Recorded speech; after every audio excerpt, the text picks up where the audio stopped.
Now, please tell me that this is working.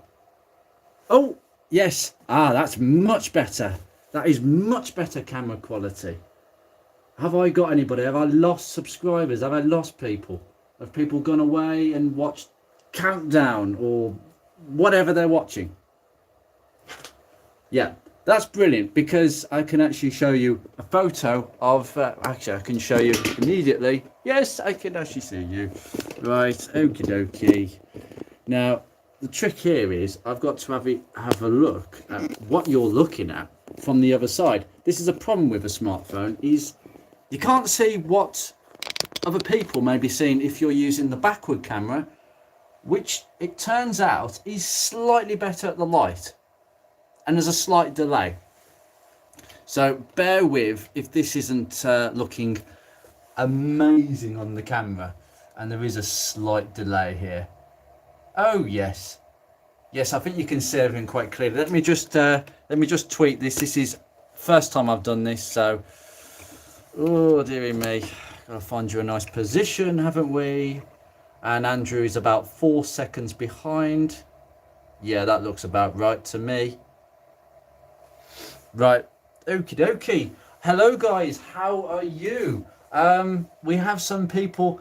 Oh, nice setup. Yeah, I know, Dave. Tell me about it. It's I've been faffing around for the last... I got here half an hour ago, and time has just flown by. I thought half an hour was enough, but it turns out not. I was trying to get in position and then sorting a load of stuff out. I've been doing a few little bits of the garage. I've got some more signs to nail up on the wall. I've got some sound insulating foam to go on the garage door to stop the resonance.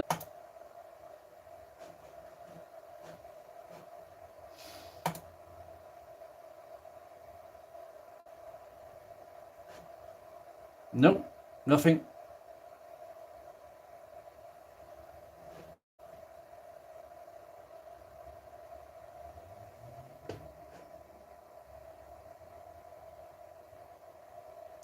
Yeah, right. I'm now back. That's weird. Why did that happen? And what happened there?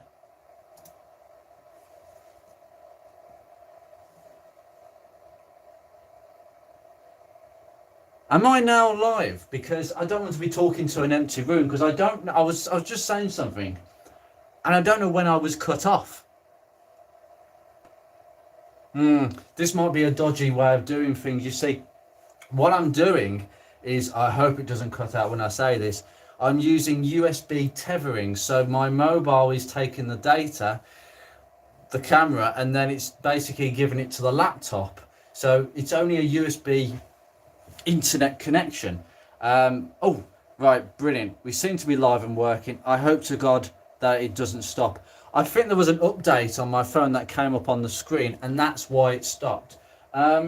How well can you hear me? Just give me a sign that it is working. We've got one viewer. Dave, have you disappeared?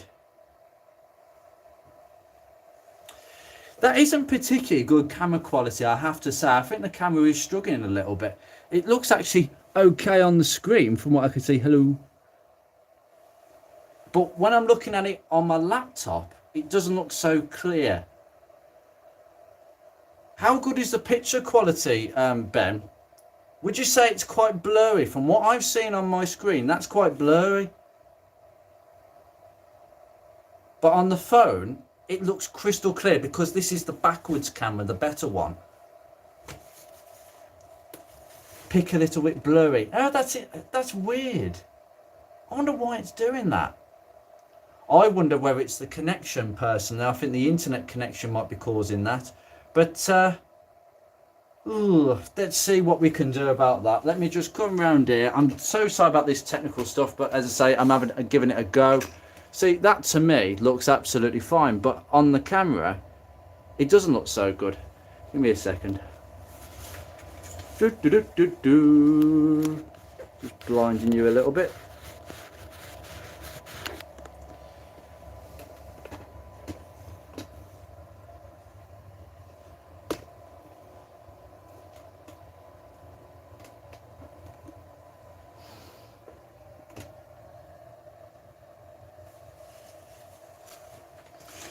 Right, well, I suppose it's that's a good point actually. It could be the lights. I have said about the camera being a bit funny with the lights. 2 seconds, I'm actually going to take this one out. How does that look? No, looks worse. That's dreadful. Let's put that back in and let's just hope we don't get a shock. Well, that's very weird. I think it's the internet connection, personally. Ray, I can see you now. Thank you very much, sir.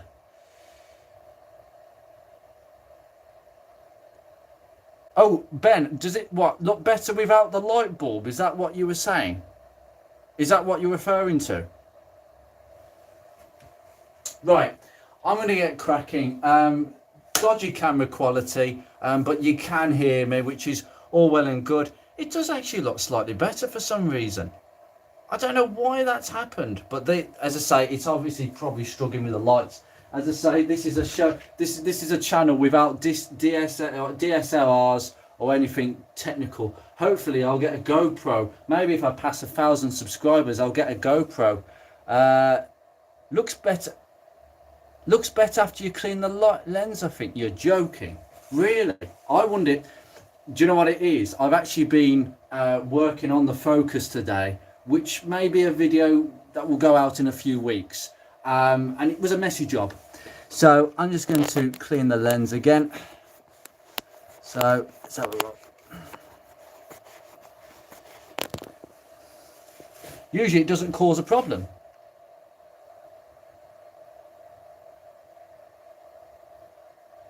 But that's much better. That actually looks really, really good. Yeah, taking the light bulb out made it too dark. Right, okay, that's it. I'm going to have a look at my camera. It probably needs a good service anyway. I tell you, the places where this camera goes is just like you wouldn't want to know, particularly when filming.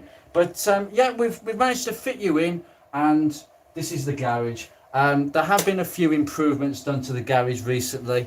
I've got some more signs. I've got some down here actually. Basically, they did actually come today. Can you stay on? I've got these. So we've got STP, NGK spark plugs, Continental tires, colourful things to go on the wall. They're made of tin, so they're quite flexible, and they just need some screws. So exactly the same as these on this side, but I suspect these are a little bit more glossy for some reason. But they may go over there. I'm not quite certain. I may have dropped a boo-boo by not putting a shelf up there, but then I may do that in the future if I want some space. The thing about shelving is that I'm a bit conscious of it falling off the wall. Now, I trust my work. It's just the car I'm putting in here. I don't want things falling on it. So it's one of them at the end of the day. And I also have some sound deafening acoustic pads that have gone on the garage door, and they have made a slight improvement. Basically, it reduces the acousticness of the room, the echo, and then it reduces the volume as such, because I am conscious that beyond this garage wall is someone's garden, and then it's their house, and the garden's not a long garden, it's a square garden, so the house is quite close.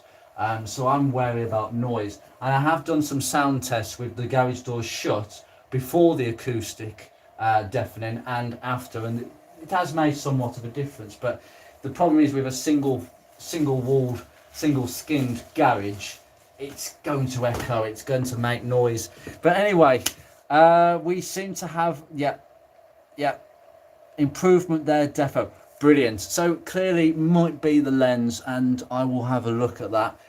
The light is streaking everywhere, but not to worry. Thank you so much for joining us all. Really a bit of a test bed, but as I say, I'm probably going to try this. I'm probably going to do some lives based on this when no one's watching, and have a little bit of a fiddle around. So if you catch my channel and Andrew's doing a random live at 2 o'clock in the afternoon, he's messing around with something, but you know, it is what it is. Today I wanted to have a theme of actually doing something during the live stream. Naturally, I will always try, and if you've got any comments to make, please put it in the comments as usual. But I will be working on this car at the same time. Now, what is the time? We have, okay, right, so about 15 minutes in. Okie dokie. Right, now I've got my laptop here, but instead of me looking this way constantly instead of at the camera, I'm actually going to be turning my back away from you. No, I'm only joking. The rover, I've mentioned this before, everything seems to be running okay, but we're getting a slight stutter at lower RPMs. Now, what I have done, it started to rain. Typically today, it's been dreadful. What I've done is I've ordered a new coil pack and some HT leads, mainly on the presumption that even after 50,000 miles, 18 years may have got to the electrics in that respect. Coil packs do wear, they don't just suddenly stop. They are a wear item, they produce less voltage as they age. But 50,000 miles, you shouldn't expect that, but it has been standing, and I expect a couple of little sensor issues going forwards. So they're going to be changed possibly after the Pride of Longbridge. We'll see how it gets on. But I'm going to make one little tweak that Martin, who may be in this live stream or may not be in this live stream, Sam's dad, hello sir, thank you for joining us. I don't recognise your name, so hello to the channel. This is a very good live stream to join us because this is something a little bit different, because most YouTubers tend to do a live stream in the garage, I don't know, just talking. Well, I'm going to be working on my car because I thought of a good idea to actually, a good excuse to work on it. But my idea today, and it's a very cheap idea, is to actually change the spark plug gaps. Now, judging on the blurriness of the image that you are watching, I might not be able to show you indefinitely in front of the camera, but at least you can see me doing it. On a K series, 1mm spark plugs tends to be the recommended gap via the Haynes manual, a lot of dealership books. But now I've discovered from a wide range of people, including Martin, who first pointed it out, and then I went away and did a bit of research, that reducing the gap, absolutely no difference to the performance whatsoever. In fact, it's only really there to get a fatter spark, better for the emissions, and that makes sense. I know a lot of cars that do that.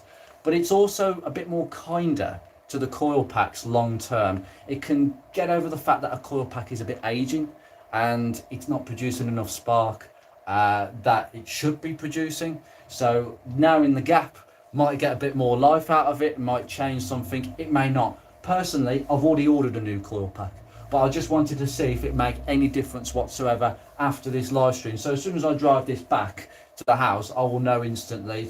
I've got to know this car quite well over the last sort of 4 or 5 days. I'm consistently driving it and I'm really getting used to the way it feels. And I'll tell you something, there's just, in terms of the suspension, there's nothing wrong with it. I think them train arm bushes look worse than what they actually are. There's no movement from them and it doesn't feel as if it's wallowy. It feels quite pointy. I didn't expect a Rover 45 to actually feel like that. Something that I would expect from a Ford Focus Mark 1. Really loving your energy, Andrew, at this hour of the day. Do you know what? It's been, I'm amazed you've said that, because today I have been working on my Mark 1 at the moment and I've been on my backside all day, so it is actually nice to just stand 2 feet on the ground instead of the back.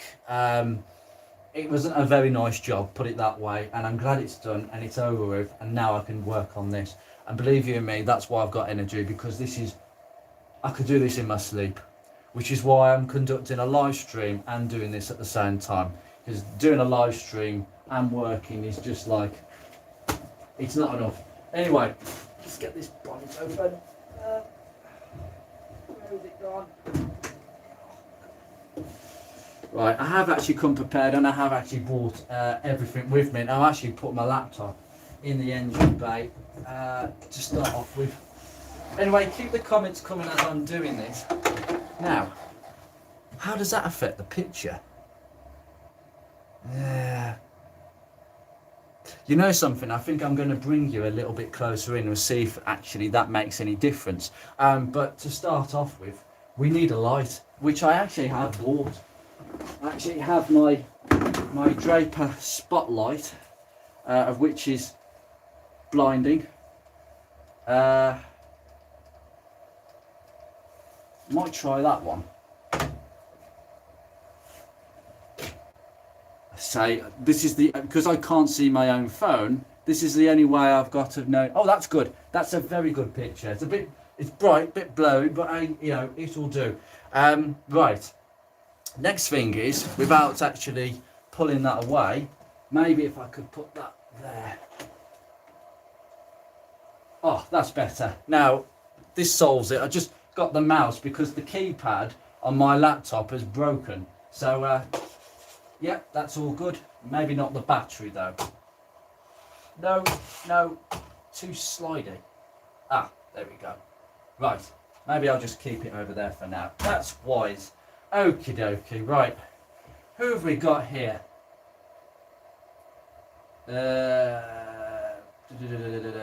Found out 1.3mm gaps for the 2-litre Focus engines only.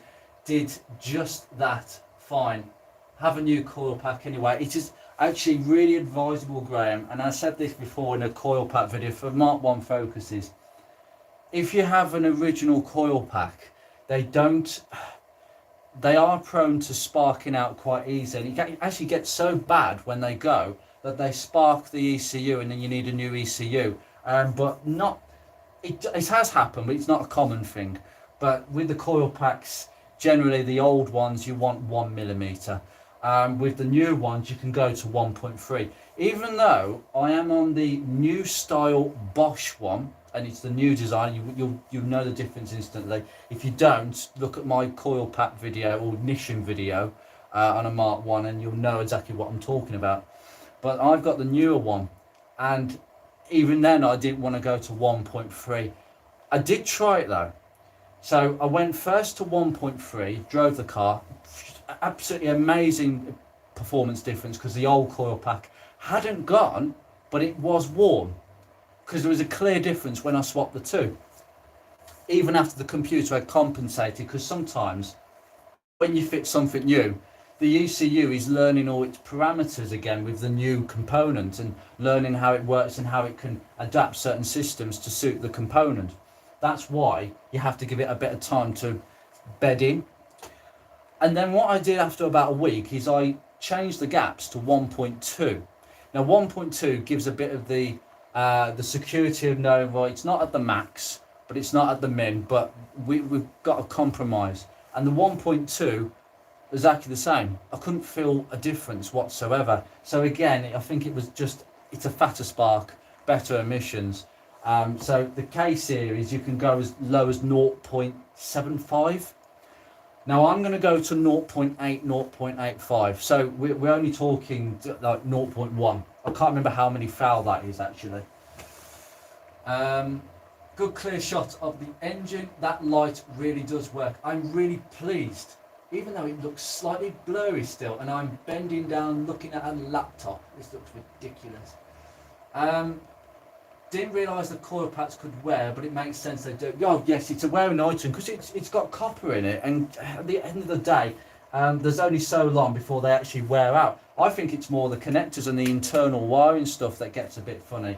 But old-fashioned coil packs in classic cars, well, coils, not coil packs, coils. They tend to burn out every so often, particularly if it's a Lucas one. Don't trust them. Cheers, duly noted. I'll keep an eye out. Yeah, just bear in mind. But anyway, let's get the cam cover off. So we've got 3 bolts to take out. I have not disconnected the battery, so if I get an electric shock on live stream, you're just gonna have to watch me die. Honestly, you don't need to disconnect the electrics. That's if you're really getting into it. Right, now are these 8mm? Yes, they are. In fact, I might actually move you slightly closer. We'll see if we could wind you down a bit. I can make you go down. Windy, windy, windy. Test the limits of this.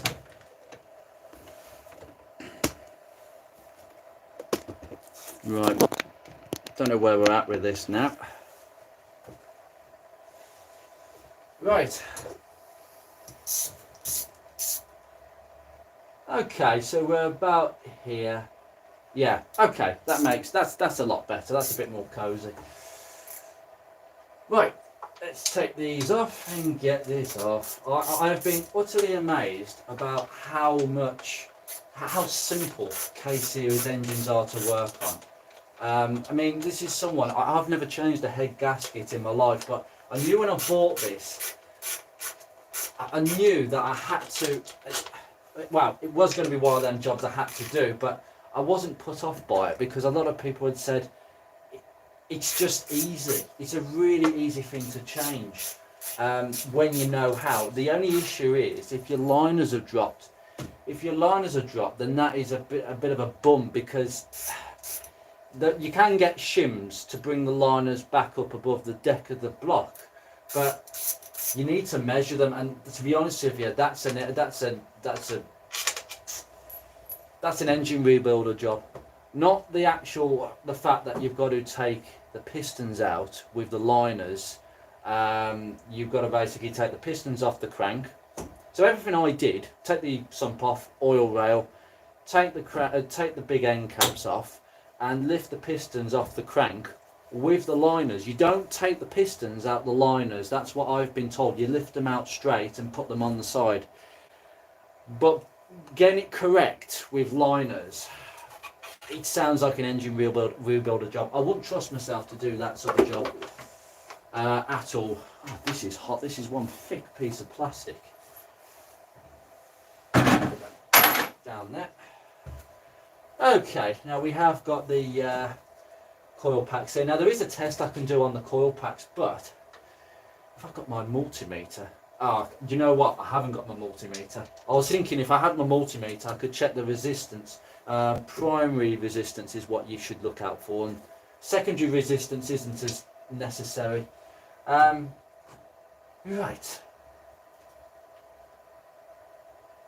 Oh, I think we were buffering slightly then.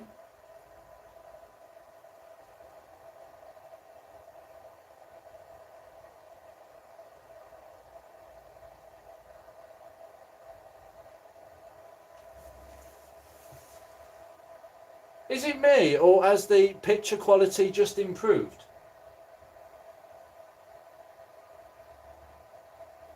There's a bit of buffering. That's what's happening. That's why the picture quality is so poor. It's because the internet connection isn't very good. That's why. It should be much better than that.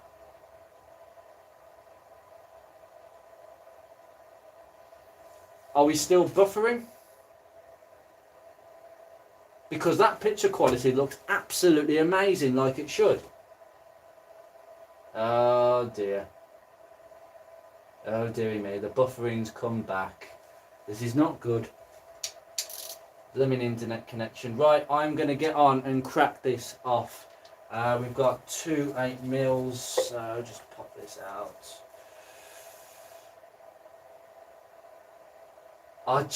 Thanks Lord Richie. No buffering at the moment. Picture looks good just now. Better now, silky smooth. I just hope that continues because that is one heck of a good picture. And that's why I've turned the phone round. The second live stream I did, Mr. Ben, I'm sorry to cut you off, but I realised that the front facing camera is just not going to cut it for this live stream. So I didn't really need to do that, but yeah, just inspect the HT leads. These are going to be changed. I've got some high performance silicon 8mm HT leads. I've got to be honest with you, the only reason you have silicon is because it's a bit more flexible than the rubber stuff, and they look good. And to be fair, I'm a bit fussy with aftermarket HT leads, and the seller has sold thousands of them. He basically makes them by hand, and he's had not one customer come back with problems. So that's why I asked the question, and that's why it's going to be done. Right, take these bolts back out. Can you test the resistance on the leads? Yes, you can. Basically, you're going to have to Google this, Ben. But basically, you have to have so many thousands of resistance per meter or something like that. The truth is, I'm not going to faff around with that because I know that these work, but I don't know how good they are because, again, these are the originals. both of them, yeah, are the originals. That one feels a bit more flop.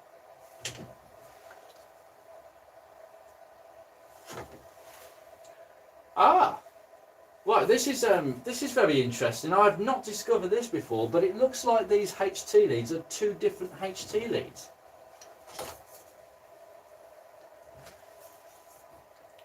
This one says Bosch on it. This one doesn't say anything on it, just says double silicon. Oh, that's interesting. So why has only one HT lead been replaced? It looks like we've got an original, genuine one, and it looks like we've got a Bosch one. Well, that's not original. They wouldn't have used that supplier. This is very strange. Will the silicon last much longer? Yes, that's the reason why people buy silicon. I mean, not because the HT leads I've bought, they're blue. I quite like the colour. I would have preferred getting black silicon, but I think half the reason is wacky colours. But no, they actually last a lot longer. They're actually, there's actually a double thickness of conductor. That's what makes these cheap standard HT leads probably last a little bit less. There's a little bit less suppression on the silicon high performance ones. I say high performance, it makes absolutely no difference whatsoever in my opinion. They just last longer. I don't think there's any proof that, I mean, people put Magna cores on their rally cars because they think it's going to get them extra power. Well, yes, it will. They can handle a lot more power, Magna cores, but it's only limited by the amount of power that the coils provide. You'd need custom-made aftermarket coil packs that produce so much more voltage. But these are no good, as I say. So I'll put these down there. They're going to be changed. Has a tour estate for had a tour estate for a week. It got stolen. Loved it. Been watching Project Nigel. Is that the 420 GSI? Because I tell you what, I'm seeing things. I passed one. I said in the last live stream, I passed one locally. I've put a note on his windscreen, and that was a red 420 GSI, and it looked used. I've just seen another one today, not too far away either, a silver one, and I had to look at the back. It was a 420 GSI. So guess what I did? I put a note on his windscreen as well. So potentially I have two cars that I'm, well, if they do come up for grabs, I'll be hopefully first in the shout. I'd love one. I'm really sorry to hear about that. 1 week. That's just so bad luck. Yeah, the 75 estates are good. I like the back. I do like the style in the back of them. I think they're very practical things. I really do. Looks like someone's just changed one lead at some point. Surely best to change the set. I know, tell me about it. I mean, this is the weird thing about Rovers, is they only have 2 HT leads because of the way the coil packs are mounted. On a Focus, these 2 coil packs are 1 unit, and you've got 4 outputs instead of 2. Obviously, the 1 output is directly from the coil pack itself on these. I think a lot of manufacturers had moved to pencil coil packs, but Ford just wanted something on a block right here, taking up a load of space. You can see why a lot of manufacturers moved away, and also you're eliminating the HT lead. Every modern car now, it's there's no HT leads. It's literally individual pen coil packs, either in a block, which you have to replace as a complete block, or separately. Either way, it's very expensive. But HT leads, yeah, you know what, when a coil pack goes, you tend to change the HT leads. Oh my god, my Batman. I've been feeling it a lot today, and I just realised that I had this car on jack stands for a very long time, so it was like up here, so I could stand up straight. But now it's on the floor at the normal level. I'm realising actually how low it is compared with a Mark 1 Focus, which sits a bit higher than that. Right, those 2 bolts are out. Where's my magnetic tray? That would be handy. Where's the other? Oh, it's all right. Leave that. So 3, The trick to this is it pulls out with the wiring. There we go. Yeah, electric shock because I didn't connect the battery. No, that's right. These are the originals. I'm just going to show it to the camera. NEC 100 730 Denso Spain. They are the originals. They've got a bit rusty around the sides, but they look okay. I wish I had my multimeter. No, I'm pretty sure. I was thinking I'd actually bought it in the car. I haven't. I should put one in the back of the car all times, really, because what if something happens and I need to use a multimeter to do a bit of diagnosis? I do need, what I'm going to do is organise a toolkit that I can just literally put in the back of the Rover, because the Rover will be the daily driver, and literally I've got a load of tools in the back to just do some basic diagnosis. Obviously no tools in this garage apart from the ramps and a couple of bits and pieces.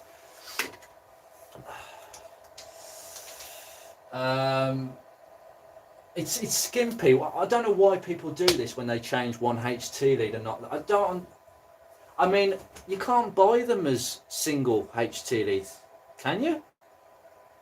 Because I don't think so. So it could be that HT lead there, that Bosch one, it's come off another. It's probably come off another Rover. That's second hand. Maybe that's the problem I'm having. Might have been done a bit of diagnosis. Well, it's all going to be changed. But what I want to do is probably do it.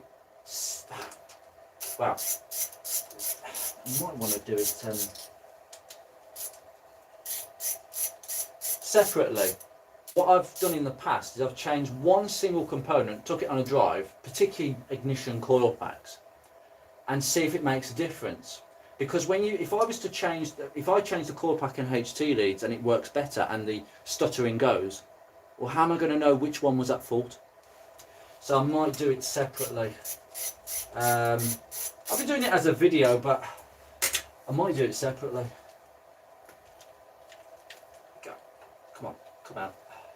Wiring's a bit tight on here. Pop. Yep, this is original as well. Right, get to the Sparkies. I replaced my HT leads the other day, Graham. Always do that every few years. Did notice a slight change for the better. Yeah, I mean, to be honest with you, I do that with spark plugs. Not necessarily HT leads, but spark plugs. I think spark plugs, the copper ones wear so quickly. I wouldn't really want to go more than a few years. I mean, my cars are all low mileage, but kind of, I don't see the point in skimping. It's probably the most important thing. Honestly, the amount of cars I had, I've changed spark plugs on and they've come back and said, "Oh, it's amazing, it's a different car."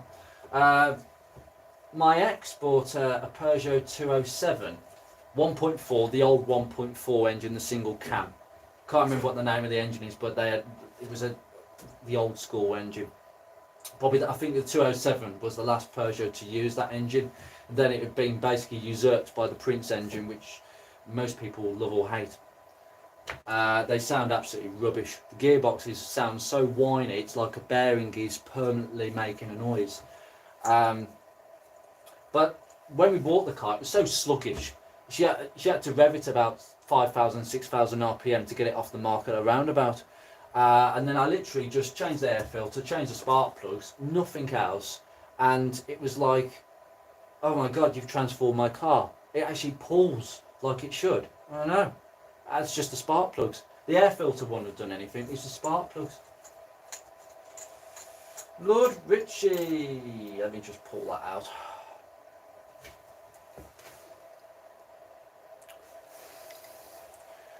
You see that?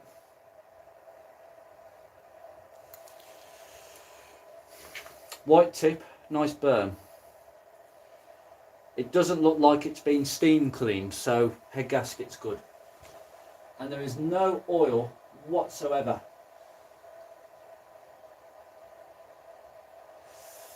Lord Ritchie, when I owned 2 cars, I always found it stressful to maintain the 2. Much happier with the 1 to maintain, to maintain now, to be honest. I know. I'm finding that out. I've had 2 cars in the past, and the problem is I like to look after my cars. I don't like to buy a car and then run it on the minimum maintenance, because I just think people who run cars on minimum maintenance, unless you're very lucky, you're going to have problems. And I don't want problems. And the problem is I just look after my cars too well. I just love cars too much. And I'm not going to own a crap car. I'm only going to own cars that I know, one, I think they're a solid base of a decent car. I mean, like a Rover City Rover. That's one car I'd never own because it's an awful car. Should never have been given the Rover badge, to be honest with you. Right, I'm going to pop that. I'm going to pop my spark plugs on the shelf, actually well away, in order. These are actually coming off really nicely, actually.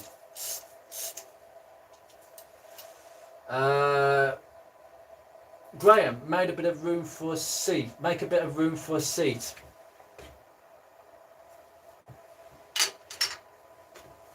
Hold my tea. See, it won't fit. It will fit with the Focus, but... Oh!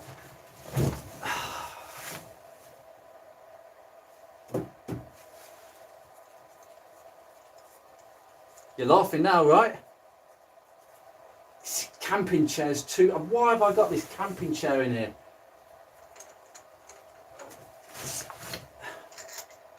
Don't want to drop that. Yeah, that's the same. Lovely. Be careful not to crack the porcelain on a spark plug. It's very easy done when I've just seen people go like that and they just jab it in, and then a bit of the porcelain breaks off, and that's a new plug you need.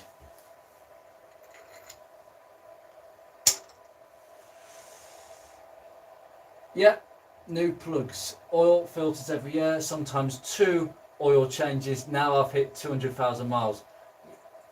Bloody hell, that's a lot. 2 oil changes now, I've hit 200,000 miles. Wow, wow, that's really good, that is. I mean, to be fair, from a 2 litre Focus, that is to be expected. The Zetec engines are just brilliant lumps. I don't know.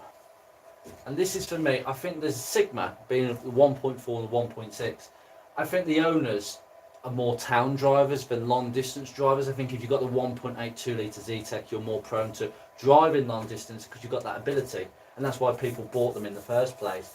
But the 1.6, I'm not so...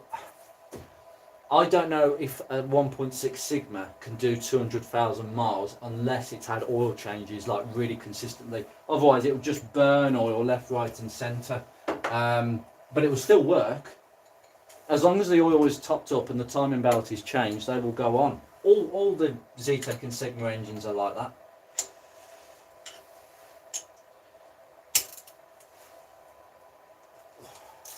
Fine. Yeah, I don't keep my ratchet on it because I just prefer to do it this way, because then you can feel if the plug is getting stiff in the threads. The same way I wind it back in.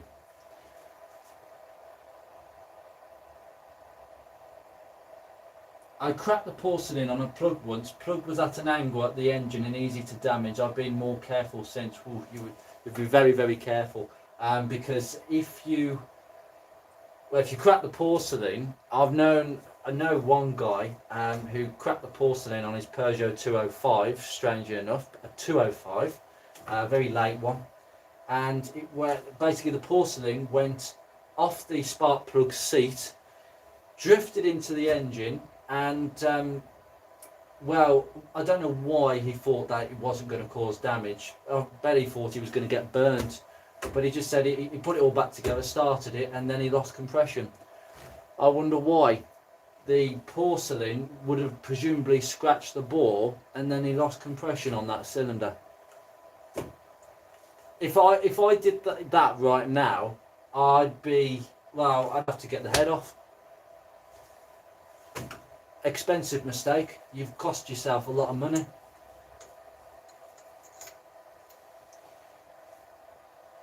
Yeah, there's no leaking whatsoever from the actual cam, because I did all the cam and everything with the Hylamar. That's looking good. All the spark plugs look even, so that's a good sign. Well, I wish it wasn't even, because it might give me an idea of which plugs were slightly misfiring. Because when you start the car, and this is something I actually heard when I bought the car in about an hour ago, because obviously because of the garage, the acousticness, you can actually hear the engine a bit more intimately, and it is literally like a bit of a, it's just the slightest misfire. That's how I can pronounce it. Anyway, I'm thirsty, so I am drinking tea in my thermos, which is my solution at the moment, because if I wanted a kettle in here, like somebody suggested, I would have to get a much bigger battery and a much more bigger inverter. And I had one of those mini 500 watt kettles, and yeah, I know, danging tea when I've got open holes in the engine, that's a good thing. But literally, it was a 500 watt kettle, and it took about through the old. I had an old inverter which was a bit more powerful than this, about 1,000 watt inverter, and obviously that might make something run a bit slower. I mean, these LED bulbs are probably less bright because the inverter is not pure sine wave. It doesn't produce pure electricity. It converts 12 volts into mains electricity, 240 volts. There's going to be some conversion loss there.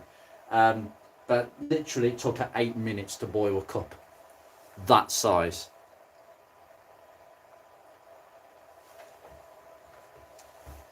Oh, where's my mouse? I'm getting notifications everywhere from Facebook.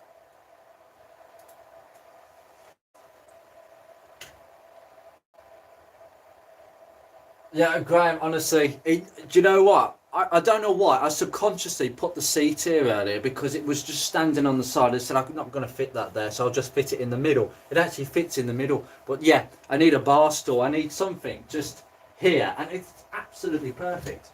Absolutely perfect.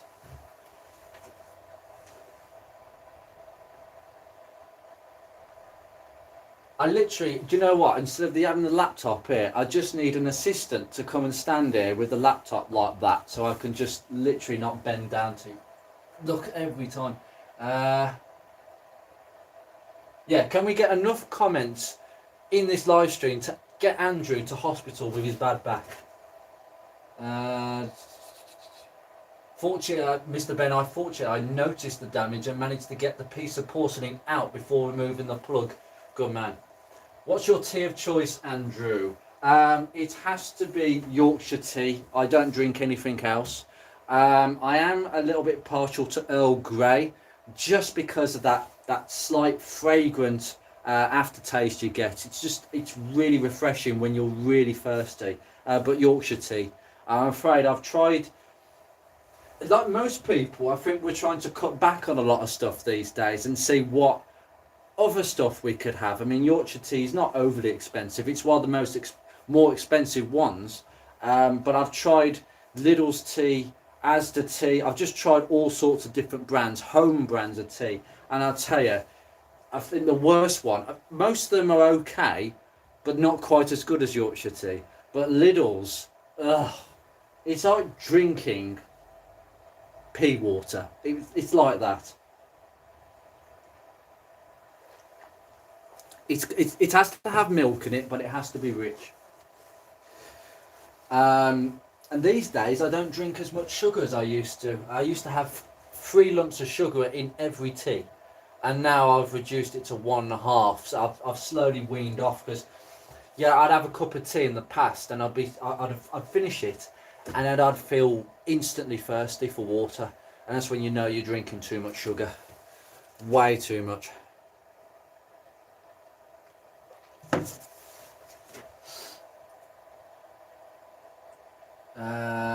Stephen, agreed. Yorkshire tea is the best. Hello, Stephen. I don't think I've seen that. There is no, and there's no anything that touches it. It's just really, really rich. I do apologise if the camera has just become a bit buffy again.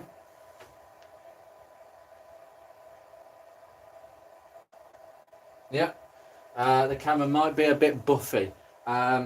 Mainly the internet connection's a little bit. It looks like we got some of it back. I do apologise for that. As I say, this is the first time I'm trialing this, but USB tethering does have its limits. So we're getting mobile data to the phone and then through a USB cable to the laptop, which is, I can see if I'm in the picture or not as well, because I'm using the rearward camera on the phone. I really don't, I don't know if you've noticed in my videos, I use the forward-facing camera as much as possible. Because it's just better quality, but sometimes my head might not be in the shot. It might be a bit below that. Just a bit choppy. I can hear you fine now. That's good. As long as you can hear me. Oh, we're back. Have we got some vision? Yeah, that looks a bit clear to me. Right, so we've got all the spark plugs out and I'm getting suzzled on Yorkshire tea.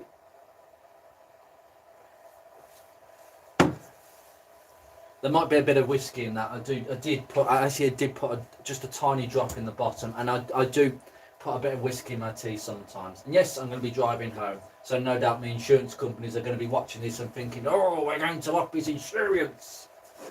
As if people don't have a tiny bit to drink and then drive. As long as you don't go over the limits and know your limits. What am I doing? I've already taken the spark plugs out. Right, this is the exciting bit. See what I mean? It's already gone to my head. Right. We have a spark plug gap tool here. Now, I need to reduce the plugs, if I can find them. Right, so if we just thread it across.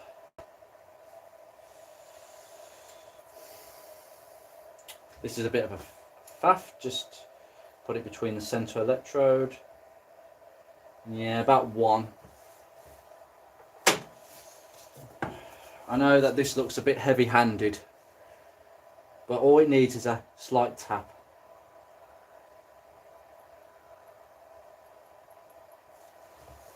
I'm not joking, you probably barely heard that.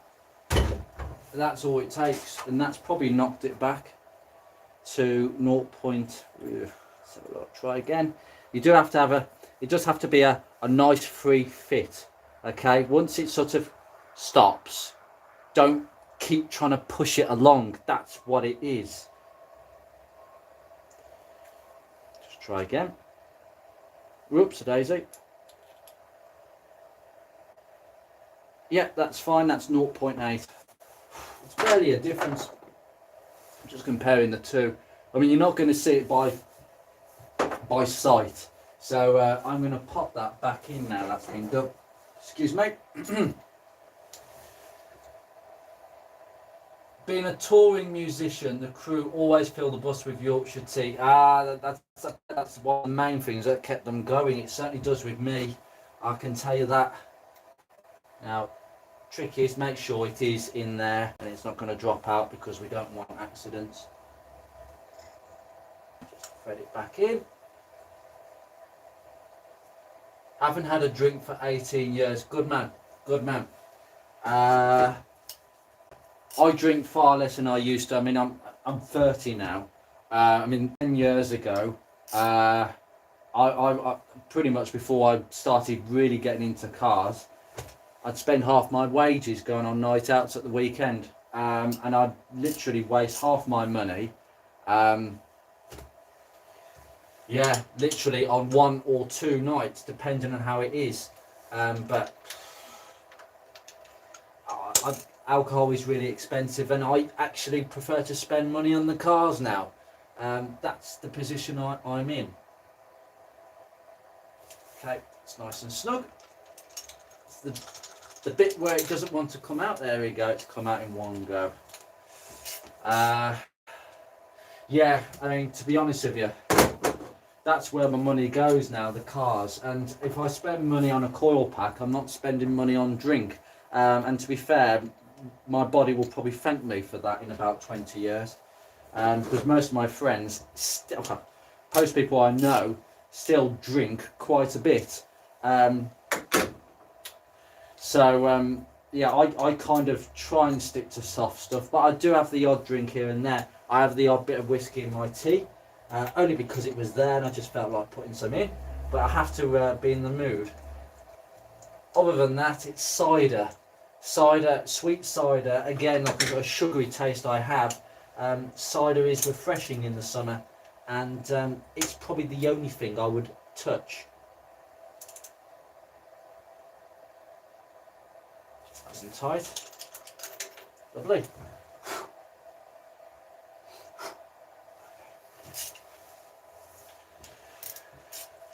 Right, oh, we've come to the end of the thread. Blooming hell, I've done very well. Wait a minute.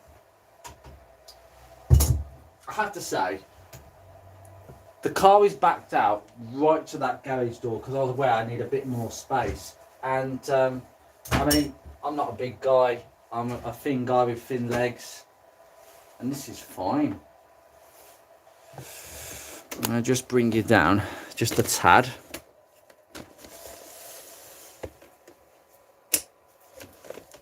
I'm just going to keep on adjusting you because I'm not sure what a good position would be.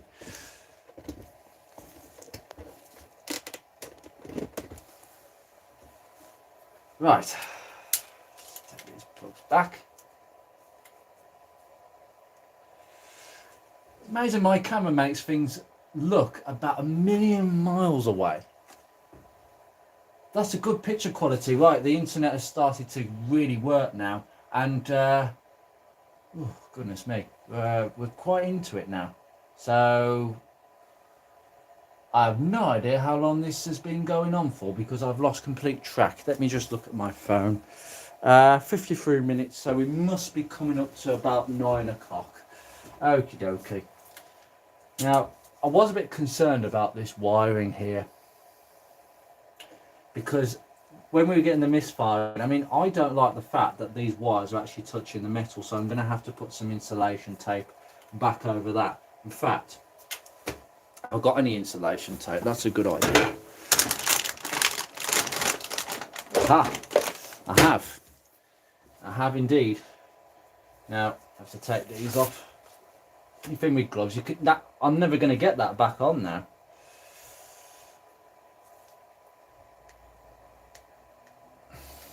Just move you around here.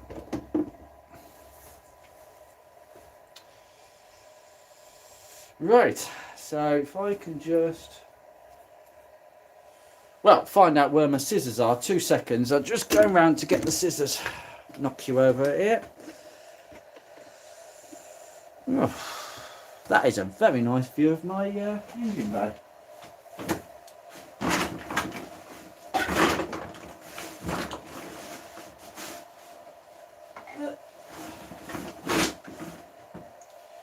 Thought I had a pair of scissors in here. They I've been cutting out all the insulation for the garage door. Oh, right. Ow! Sorry. Front bumper's being absolutely battered. Well, the gloves are off. That's going in the bin. I think I might use that bucket as a bin rather than a water catcher for my hands. Anything with insulation tape, it never really cuts easy enough. Could fire it up in the dark, look for arcing. That's actually quite a good suggestion, and I have done that before. No, actually, I did something different. It was with the P6, and I was checking to see if a set of points could work, because at that stage I'd only run it on electronic ignition. That's how I bought it, but I tried to run it on points. And you know where you do the screwdriver, put your screwdriver between the points and get a spark. And I turned the lights off for that. It was amazing. It was the biggest spark ever. Gave me a right jump. Nice big fat blue spark with my screwdriver. Just take a tip from me, don't mess with a screwdriver around a starter motor, because I accidentally set the starter motor off the once by bridging the connections, and it goes boom, you know, you get the blooming spark and then the starter jumps into life. Right, that's better. Now I'm just going to put some insulation tape just around this wire, because I am not happy about the amount of connection that little piece has to the block. I'm okay about that. You probably can't see very well on this camera, but that was a bit more than I thought. Anyway, that came in handy. Hey, there we go. And that deserves a bit of a tea. Excuse me.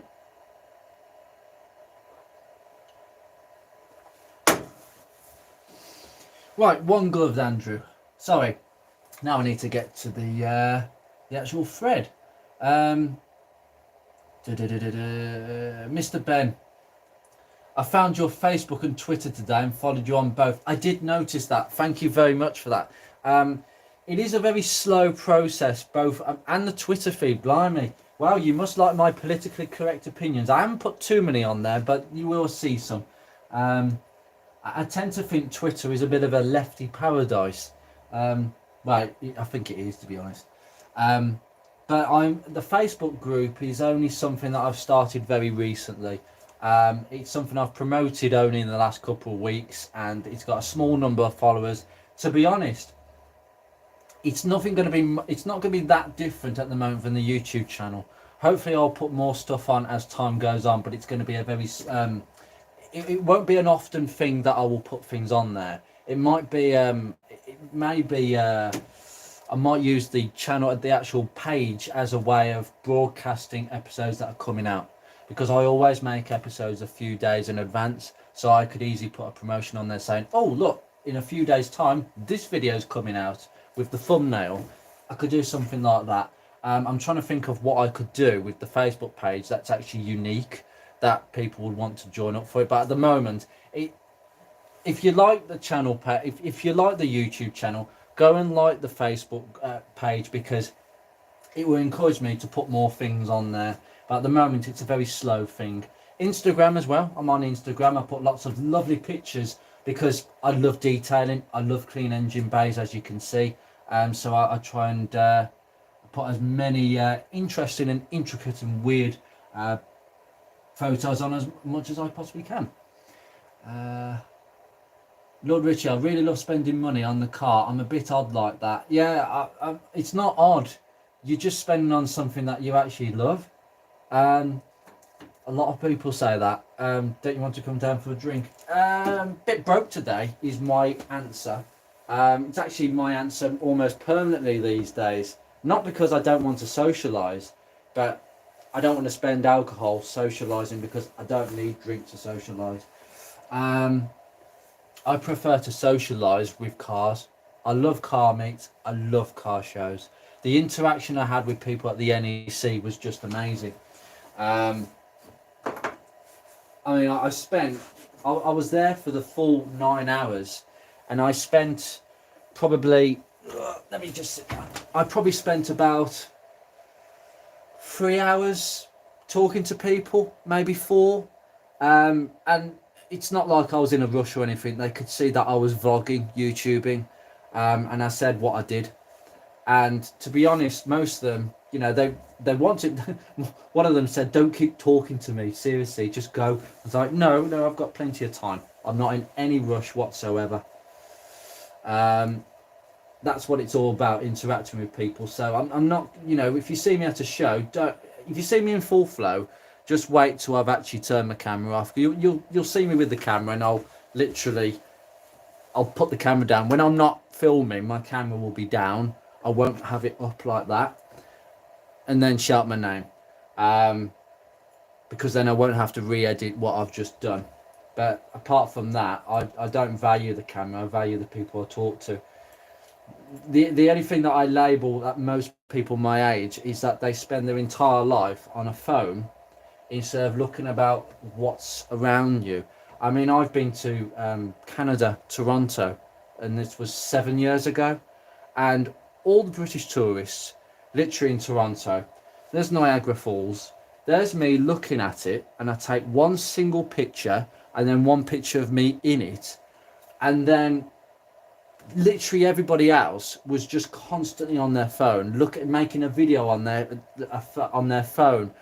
They literally spent more time looking through the lens of a camera than actually what was actually there. Look at it with your own eyes, you know. And I label that a lot of people my age.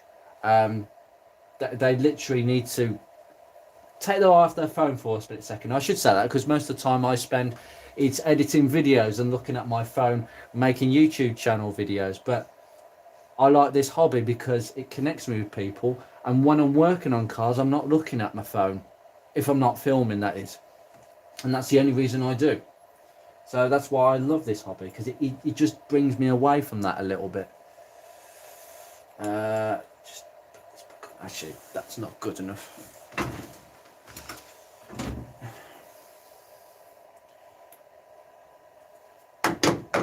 All it requires is a gentle tap of this, and it is literally, that's 2 plugs that have been done.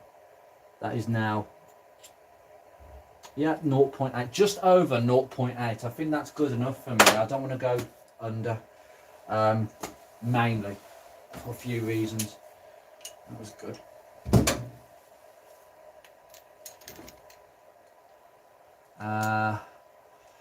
Have you tried the focus in the garage yet? No, I haven't. No, I haven't, Ben. That is, I'm having some work done on it at the moment, but it won't go out until a few weeks, within a few weeks. Basically, what I'm doing at the moment is purely, apart from I think one video, it's purely Rover 45 stuff on the road to Pride of Longbridge. Most of it has already been done. I've just got 1 or 2 bits to sort out, including this, which is why I thought it'd be a good opportunity to do this on camera, so there's a record of me doing this, which is what I like to do. Every time there's a job, I like to make a video, and it's a personal record. Okay, I don't torque my spark plugs up. I think it's 15 or 25 Newton meters, but you just hand tighten it and then nip it up, because otherwise you're going to have problems. I didn't actually put any copperies on these plugs, but the truth is I've had them out twice now, for 2 different reasons. The last time was just to inspect inside the actual cylinders, and there's been absolutely no loss of coolant whatsoever. Absolutely no loss whatsoever. Whoop. Have we lost connection? No, we're okay. Yeah, no loss of coolant whatsoever, and there's absolutely nothing on the cap. That is 0. Is it 0.8? No, I need to bang that back in. Excuse me a second.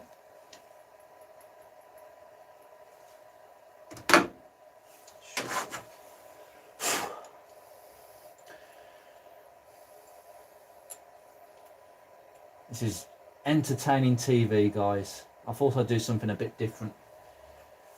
As long as the internet connection doesn't give up on me. And we have gone back to, oh no, we've still got HD style quality. Yeah, I can only assume it was really the picture quality was very stuffy at first, only because it was struggling for an internet connection. I think me faffing around with it was half the issue.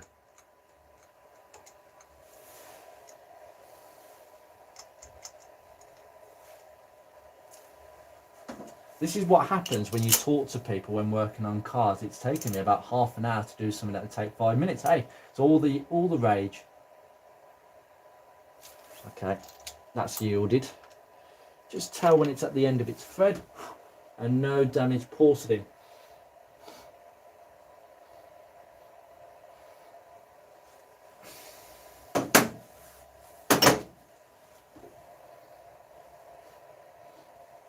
I had trace elements of petrol.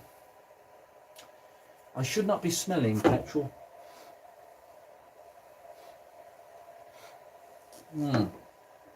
I do think that there's I do think that for one reason or the other there is a misfire, and I think that HT lead might be a clue, and these, yeah, I just don't think they're in the right frame of life at the moment. So I will keep these and the old HT leads as emergency spares in the boot, and that's what I tend to do with a lot of cars.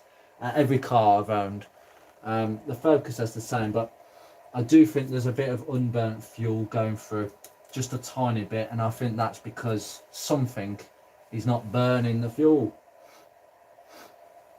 Number one is actually worse. Number one. Anyway, that might be the one that isn't working as well, and that is the coil pack directly over number one, because you've got the coil packs that sit over 1 and 3, but that one smells suspiciously, unless it's a bit of smell oil, but there's no oil, not leaking any oil, and it's not burning any oil. Anyway, we'll see what happens. It's running okay, it pulls like a train. There is nothing wrong with this gearbox. It's a bit chirpy, the drive plate is a bit rattly, but that, actually strangely enough, on driving down here, that was nowhere near as bad today. I started it up and I was like, oh, I've got the window shut. So I lowered the window and it was still the same. I could barely hear anything. So maybe that drive plate needs use. Lack of use again. I'm learning a lot from your channel. Cheers. Thanks, Ray. I try and give a variety of just hints and tips here and there from what I've learned and practice, really. And I like sharing things, and I like sharing my passion, because, you know, I think a lot of YouTube channels kind of portray this, really, where, sorry, I'm gonna have to sit down here because my back's struggling a little bit. Here we go. I think different YouTubers try and portray different mindsets of what they like about cars. So some people prefer the glitz and glamour of shows. Some people prefer the nitty gritty stuff of getting your hands dirty and enjoying cars. I like driving cars, but I like the nitty gritty stuff. I like mechanical engineering. I should have been an engineer, but I went into the education profession. Hey, you know, that's me. But I like moving parts. I like seeing how things fit together, and that's why I like rebuilding things. And most of all, I think it all really started from my love of Haynes manuals as a child. All those little pictograms that were broken down. I can't remember his name. Terry Davey, the one who illustrated all the pictures. I used to get tracing paper and trace all the little parts, and that's how you find out how everything fits together. Anything from like a little washer to a bearing and a C-clip and a little bolt.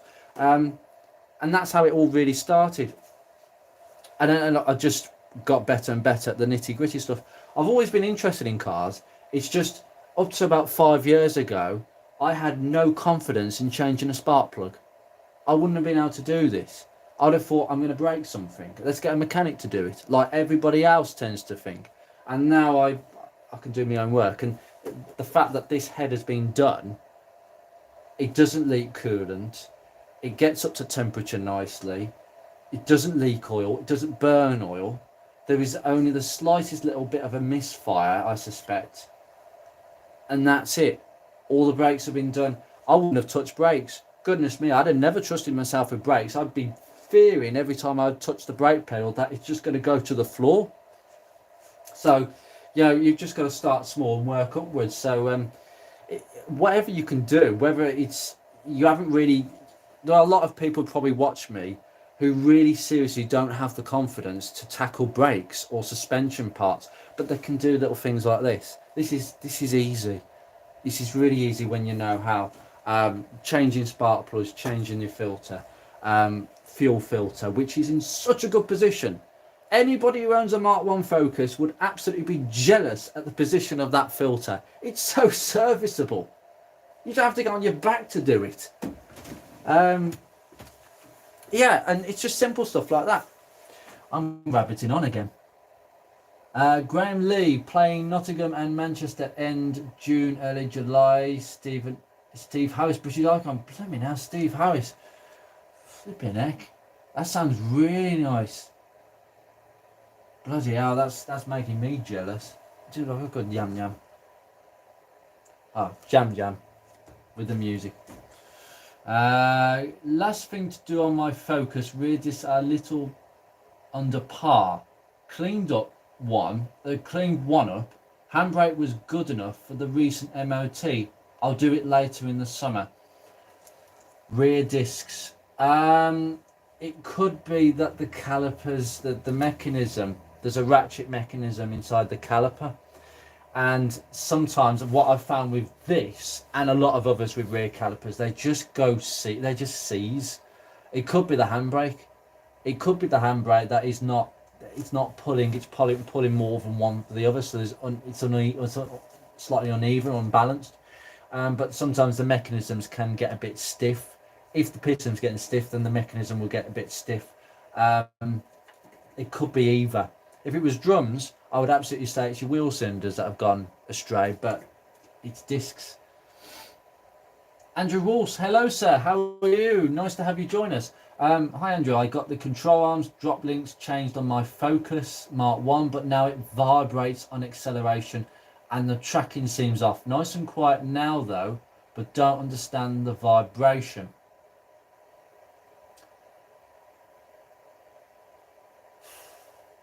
Yeah, you need to get the tracking sorted. If it's vibrating like that, that's...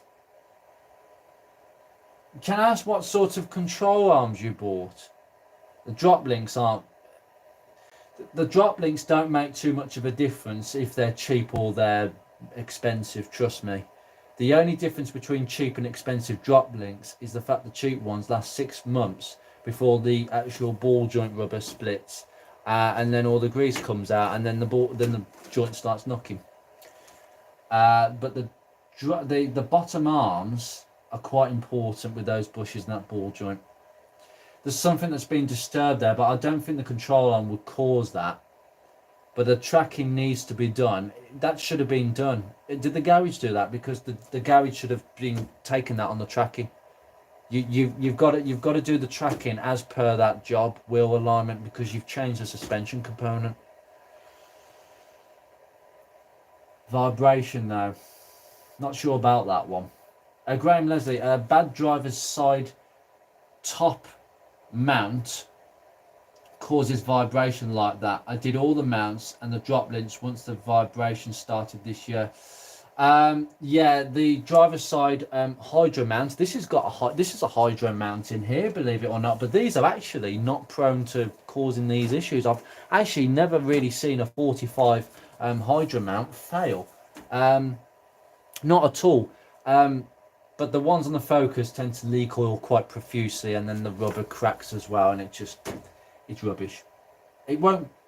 I've never seen one collapse, not unless it's really far gone. Really gone. I mean, truly far gone. No, I personally, I would get as good as you can with the side mount. Oh, you did all the mounts. Yeah, all the mounts. I mean, I'll tell you something. This one makes the most bit of difference. The hydro mount, the gearbox one that sits on top of the gearbox, that made some difference to the vibration. The rear one certainly makes a difference, but only when you're changing between gear. I mean, in mine being an automatic, moving from drive to reverse, the old one allowed so much engine movement backwards and forwards. You could feel that on the engagement of different gears. So therefore, if you're revving the engine, it's jumping about like a jack in a box. So you'd probably feel that. Not nice. Frank, hello sir, how are you? Good to join. Thank you for joining us. Another new face, unless I've seen you before, Frank. Possibly, actually. Andrew Walsh, thanks Graham, something to look at. Yeah. I mean, I assume it might be something they've disturbed, but I don't think it's anything related to what they've done there. But I would say they need to do the tracking. Graham, get you in if you want to go with. Get you in if you want to go with pass. Yeah, new cables and caliper on a fending wheel. Disc is bad. I would say that a scored disc would make a minor difference, but I don't think it would cause that much of a problem. I mean, to be fair, the disc on this side of the 45 isn't brilliant. It is. There's more brake dust coming off this wheel on this alloy than the others, from what I've seen, and that's because that disc is a bit more scored. I don't know why that particular side is more scored, but when they're scored, there is a slight imbalance. But I wouldn't, unless there was a massive lip, I wouldn't think there was a problem. Sorry, meant the show. Oh, I'll tell you what, you have to message. Just give me an email. You know, you've got my email, usually fixing and tinkering. It's on my channel page. Send me the details, and I'll have a look, and I'll see what I can do, because I fancy some live concerts and music. So yeah, just send it to me in the email, and I'll have a look at it. Cheers, buddy. Seriously. Oh, that'd be really nice, actually. Yeah, that'll be really nice. God, me getting out for once and not with cars. I do like music. And not pop. I'm a bit of a Coldplay person when it comes to music. I like Coldplay. I like Muse. The Muse, I like that. There's a few others I quite like, but mainly Coldplay. The last time they were touring, the ticket prices were, the last time I checked, about £900, and that was down London fairly recently. Jesus, I need a new job. Right. Oh, actually, that's not the way of doing it. Yeah. The trick here is you've got to connect it to the wiring, and then fit it.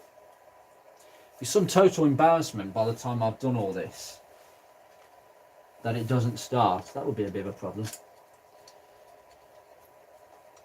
I have a fire extinguisher ready just in case any serious ongoings happen, but I don't think this will be a problem. Now, where's that HT lead? I don't know which one was which, actually. Ah, no, the Bosch one. The way they're routed is a bit weird. Yeah, so basically the Bosch one goes in here. Just fit that over. Leave that out.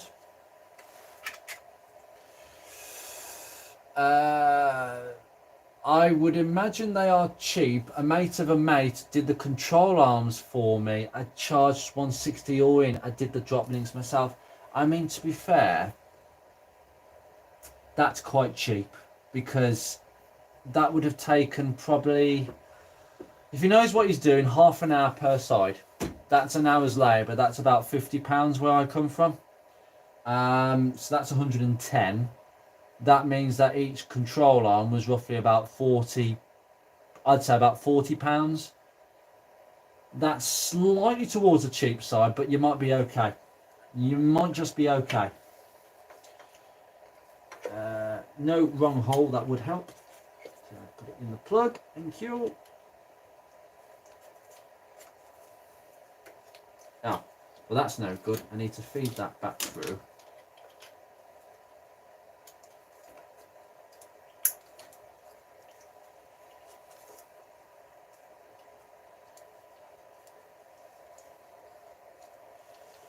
Yeah.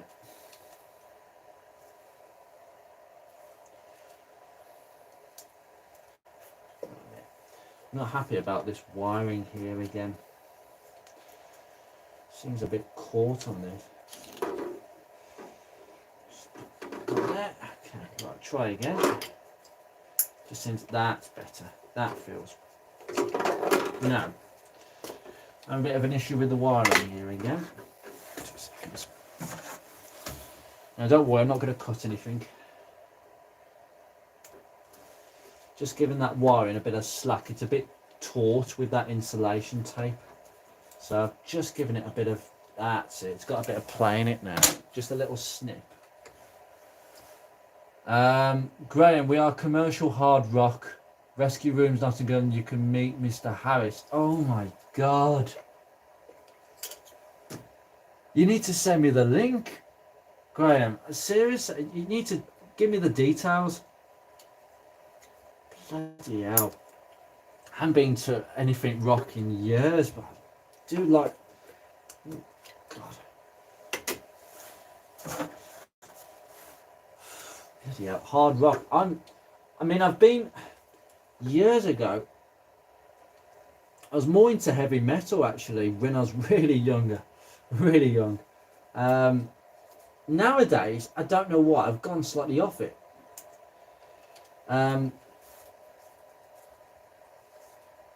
There's a band in Birmingham called Second Cities, heavy metal. Young group of guys, and one of the drummers is actually the brother of one of my exes. Really good band, and they're quite up and coming.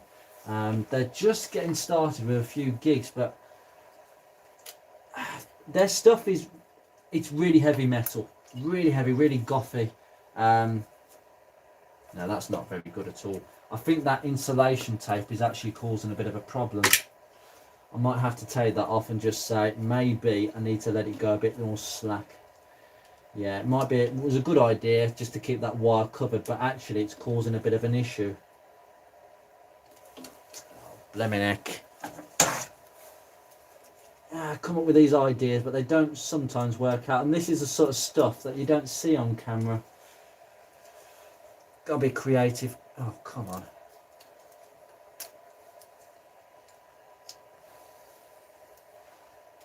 Ow.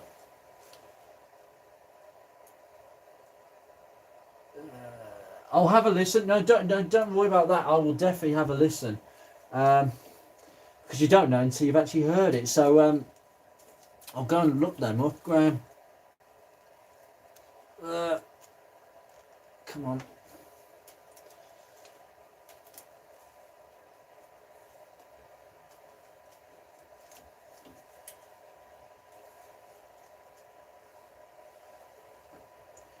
That's not good. Right. Faffy wiring. Right. Maybe I should start talking instead of faffing. I just had to concentrate then because unfortunately that insulation tape was causing a bit of an issue. See, I don't know if you can see that on camera, but that wire is actually touching the engine. I might have to come back to that. At the end of the day, I'm changing the coil packs at some point, so it will have to be done anyway. Yeah, okay. Just don't want it to burn through the wiring. That is a potential pitfall. Right. Andrew, thanks Andrew for the input and Graham. But next job is tracking. See where I go from there. Keep it posted. Enjoy your live show. Thank you very much, sir. Thank you very much, sir. Indeed. So it looks like your tracking might be at fault. That's where I'd put it to, but tracking should be done as per. But if it did a cheap job, it obviously, sometimes you can do a cheap job without the tracking and see if there's no negative issues. If it's all good and the customer's happy, then everyone's a winner. But in this case, it needs to be done. So it's just one of them things. I'll just wire this back in.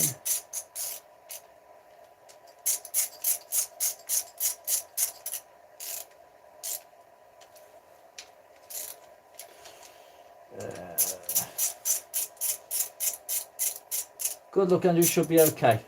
Fingers crossed. Fingers crossed. Just putting this back in. Oh, why is that not? Not going in. Okay, not overly tight. Okay, lovely. Right, HT leads back in. Now this one hooks over that one. I have to put this back in as well. And yeah, that hooks over. It's weird how all this hooks together. I don't like it personally. I think there's a lot of play. And this newer Bosch one, I suspect second hand, is really long, really long. In fact, I'm having to curl it above around the other one. I think that's how it's supposed to go. Damn well hope so. And then hook that underneath, just click the HT leads in. No, that's not going to go in.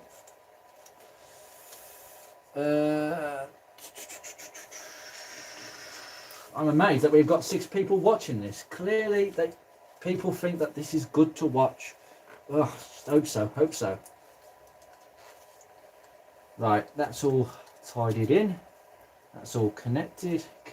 Wires are good. Right. Okay, right, I'll take this away and we'll see if she starts up, and then we can conclude that I have actually done that correctly. So, 2 seconds. Bear with. And yeah, I'll just leave that there. It's not going to cause any harm. Right, see if I can immobilise the plastic thing. Go away. Right.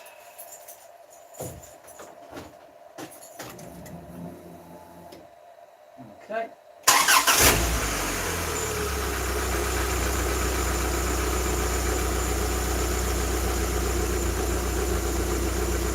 Oh, very nice indeed.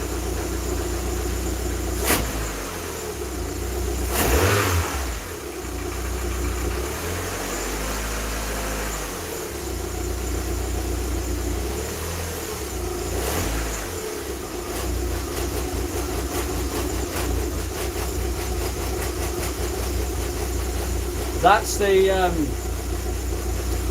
torsion damper. It's actually not as rattly as it was before.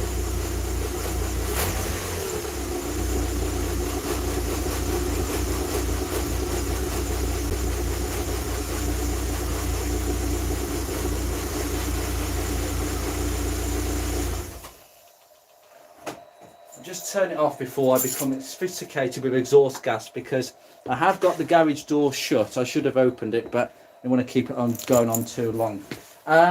Bit jumpy, but it always does that on a cold start. Remember, this is a relatively cold start because I only drove it 5 minutes to get here.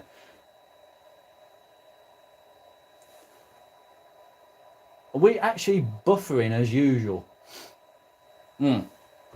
But yeah, it only drove about 5 minutes to get here, so it's cold.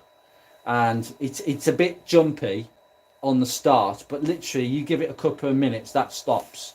But that's pretty much the same behaviour as before. I won't know until I've driven it back to the house, to be honest, but as long as I know it starts, that's all good. Oh, that's the only thing with having a garage. You only have a smell of an engine in a garage, that oily petrol smell. When you're outside on the driveway, the fresh air blows that away. But in a garage, you can absolutely smell old car. And that's what the K series smells like. I don't get the same impression from the Sigma. The Sigma smells quite modern. I can't explain it. But this is it smells really old school, oily, petrol-y. Not in a bad way, just in a old engine design sort of smell. Yes, the ECU is. Right, anyway. I do love Rover 45s. I drove a 400 a while back, 1.4 K series, very nice, raspy and very quick, as I remember, for 1.4. Also a 600 2-litre, very nippy, but I do love the Rover 445. They're really nice cars. They are really nippy and quick. The 1.4s are the one that are kind of standard. The truth is about the 1.4, I think it was more suitable for the R8, 200 and 400. I think that car was more or less, it was the right size, the right weight. And I think the 1.4 was way more than enough for that car because of how light it was. But for 400 HHR, I think 1.6 is more preferable. There is a little bit of difference. There isn't too much difference, but it's just enough to make you think it's not slightly underpowered. The 1.8, there isn't much of a difference between the 1.6 and the 1.8. I think it's more torque. This is a long stroke engine. I might have got that wrong actually. No, it is actually a longer stroke engine. The bore is shorter than the stroke, so it's more torquey at lower RPM, but there's more stress on the crankshaft. Whereas the 1.6 is more or less a square engine, so the bore and the stroke are the same, so you get a bit of torque at either end of the spectrum but nothing on either side. So yeah, these pull really nicely. I love this car. I'm just getting to know it, and the more I drive it, the more I actually enjoy all the aspects about it. It's a really old-fashioned car, actually. Old-fashioned in the sense that it's just well put together. It's not complicated. It's easy to service, and I'm not being funny. It's a very comparable car to the Mark 1, and I didn't think I'd say that. I was expecting a granddaddy's pipes and slippers car that's wallowy round the bends, but comfortable and smooth, but wallowy and not in any sense sporty. No, this is a sporty car when you drive it in that manner. I can see why these sold so well. And for something that was based on a Honda Domini, which came out in 1992, it's pretty good. It's pretty good. Oh, goodness me. So we have... now for some reason it's clicked itself off now. There was a beep coming from the ECU. Now it clicks off after about 5 minutes. Let me just have a look at the time. 1:32. Right. I am going... I think I've got that in there, and then this. Right. I have got to whack this cover back on. Oh, snap on. Brilliant. And just get the bucket of shame. Now there's 3 bolts. I believe that's the short one. Blooming heck, I only had it on for about a minute, 30 seconds. It's already hot. Let's get this back on.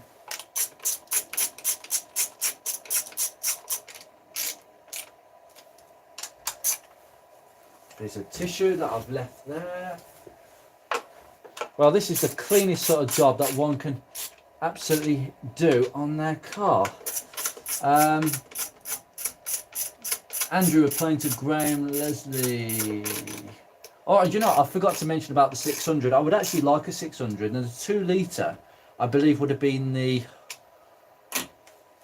F series, the Honda F series. The D series, F series, and H series are all very similar engines. They all look very similar, and they just tend to leak a bit at the front. I've just realised how rocky this car is actually. This is a little bit more bouncy than a Mark 1. I mean, it's set up for comfort. At least I know the shock absorbers are good. I just literally put my weight down and felt it go down. I can't do that on a Mark 1. I put my hands here, put my weight down, and it doesn't move. But this, not quite as bad as a P6, mind you. That tends to, you just have to touch it and it starts wobbling. I don't really feel a lot through the cabin. I feel it in the clutch pedal with my foot, just touching it while accelerating hard. I know you shouldn't be near the clutch, just start nosing. Interesting. Could be a separate issue. Ollie, welcome sir. I know you joined the channel a while back. I think I mentioned before that I own a ZS, so these videos have been very helpful. You can see why MG Rover used the 45 base for the ZS. Best handling car I've ever driven. Will you be at pole? Yes, I will be, sir. I will be at pole. Potentially. I thank you for your kind comments. I've had quite a few people in the 45 ZS group say exactly the same thing. I mean, to be honest with you, I've just taken it at face value and just done one bit after the other. And I think I've embarrassed some of the members. I think some of them have had cars 6, 7, 8, 9, 10 years, and I've done more in about a few months than they have done in 10. That's no offence to anybody, really, honestly. That's just how it's ended up. I've been given a car that was solid but needed a lot of work, and I would no doubt this would have been scrapped, no doubt. I mean, you got the head, you got the alarm going off. It's an old battered Rover with stuck windows and moss in it. It's got broken aerials, missing bits and pieces. Who's going to want it? Somebody will just look at this and think, there's a nice set of leather seats in there, unripped, let's take them out. That's the best bit. That would have been the best bit about this car. That's the truth. And maybe the gearbox would have gone, because these are hard to get gearboxes. So, you know what? It's nice to just save a car and feel that you've actually made a difference and saved a car. Because I've only had cars that have been good cars underneath. And I've just worked on them to keep them good or make them even better, as I have done. This is... it started out as me thinking, oh, this is just going to be a light recommission, and now it's ended up being something completely different. I will be at, as I say, I will be at the Pride of Longbridge. My initial intention was to actually park with the Rover and Marquee group. I can't. Paul the Rover man is in charge of that group, and I think it's number 22 that I've been told to put on my windscreen. But I've been told, don't do that, just park up with the 45ZS group. So if there are 45ZS groups, I will park up. I'll probably get there as early as I can, because I know that the parking can be quite stressful sitting in traffic, particularly for the cooling system. And I haven't given this cooling system a proper test sitting in traffic for 20 minutes. So I don't really want to be lurking around too much in traffic, so I'm hoping to get there early. So yeah, I will be there. I don't know where I'm going to be, but this is going to be here, and I'd like to meet a load of people. My intention is to stay by the car for about an hour. So I will park up, probably give it a bit of a clean, and then I'll move off to look at other cars coming in and then go from there. But I might be around my car around 12 o'clock, 1 o'clock at lunchtime. So if you find my car and you want to see me, I'm possibly going to be around my car 12 o'clock, 1 o'clock. That's kind of where we stand. So yeah, I hope to meet you, Ollie. Really nice to have you on the live stream as well. Goodness me, we've had more people than I thought. Andrew Walsh. Oh, before I go to the next comment, so I didn't read it fully.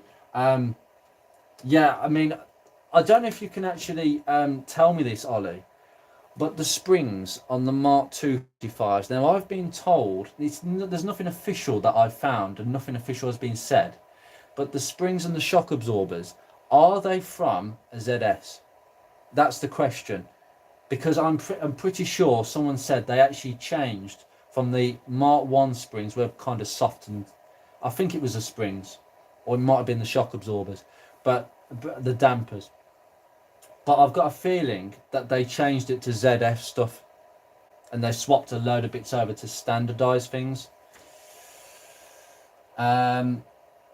Andrew, I must admit, I'd rather prefer the 45S dashboard and back-end style and more like the 400. I like, to be fair, the rear end of the car I would much prefer to this. I think the number plate being on the bumper is not a good idea. I think they tried to space the letters on the boot just to fill the void. I mean, it literally looks like some... I'm not being funny. It's what chavs do to a lot of their Fords. I shan't say the name because I might get killed.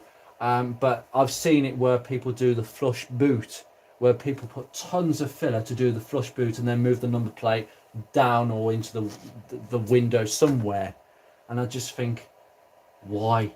It just looks like a void of space.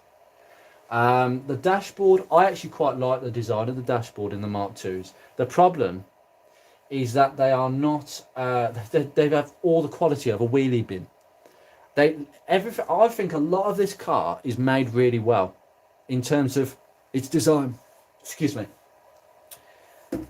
But in terms of how it's made, I think the plastics are flimsy. These headlights are made in South Korea. I mean, I actually like the styling of these headlights, but because they're made in South Korea, they were just cheap. I mean, Rover literally said, "Look, could you make us these headlights?" They said, "Yeah. What are you talking about? Like, maybe, I don't know, £20 per set or something like that, you know, £20 converted or whatever it is. So no, could you make them for about £10 each? And they're like, yeah, we can do that, but they had to cheapen stuff to make them that cost that less. The dashboard would have been another one. They went to I don't know who the manufacturer was for the dashboard, but whoever made it clearly said, well, we'll make it for, I don't know, £30 a head, £30 a dashboard. And Rover said, can you make it for 20? Well, it's going to be rubbish. So a lot of this car is actually, I think, well designed, but just it looks, when you feel it and touch it, it's not good.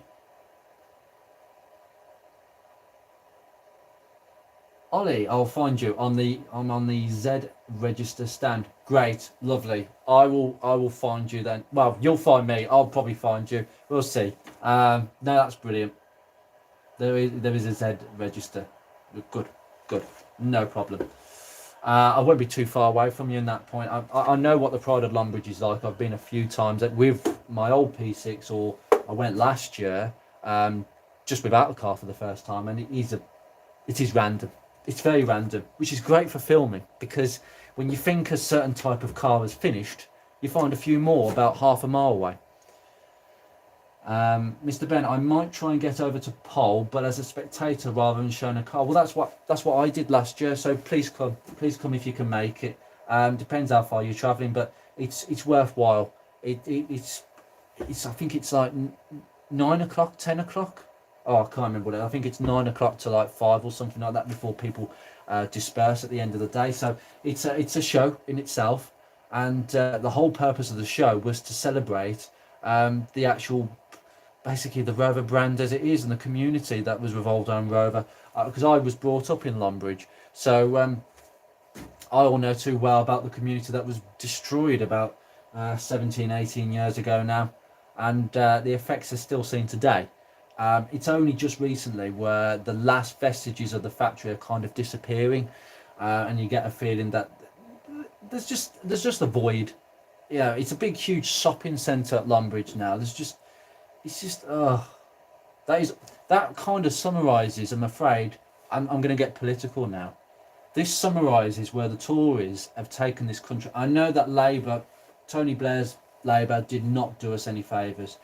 But the Conservatives have taken it even further. And what was once manufacturing and making things has now gone and been replaced by retail. That is a summary of where this country's gone. Manufacturing to retail. And we're literally stuck with a load of people who, well, it's difficult. We've got all these skills in this country, but unfortunately we're too expensive, apparently. We don't work for tuppence like the Chinese.